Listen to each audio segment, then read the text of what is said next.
2022-এর প্রাথমিক TET pass D.El.Ed ঐক্য মঞ্চের পক্ষ থেকে বিকাশ ভবনে ডেপুটেশন। 2022-এর প্রাথমিক টেট পাস ডিএলএড ঐক্য মঞ্চের দাবি, অবিলম্বে প্রাথমিকে 50,000 শূন্য পদে নিয়োগ করতে হবে। পাশাপাশি মুখ্যমন্ত্রী ঘোষণা করেন 10 লাখ শূন্য পদ রয়েছে। তাদের দাবি 10 লাখ শূন্য পদ লাগবে না, শুধুমাত্র 50,000 শূন্য পদে নিয়োগ করলেই হবে।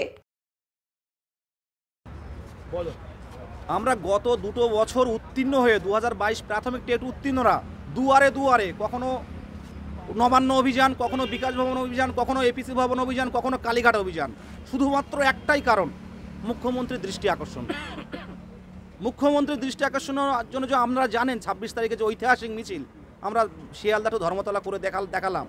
যেহেতু কনস্টিটিউশন ডে ছিল 26 তারিখে, আমরা আমাদের জাতীয় সঙ্গীত গেয়ে আমরা আমাদের অনুষ্ঠান শুরু করেছিলাম মুখ্যমন্ত্রীর দৃষ্টি আকর্ষণের জন্য। শুধুমাত্র পুরুলিয়া টেট উত্তীর্ণরা তাদের ছৌ নাচ নিয়ে এসে, তাদের বাবারা এসছে মুখ্যমন্ত্রীর প্রিয় ছৌ নাচ দেখানোর জন্য, কিন্তু মুখ্যমন্ত্রী এখনও পর্যন্ত কিন্তু আমাদের কোনোরূপ বার্তা দিলেন না।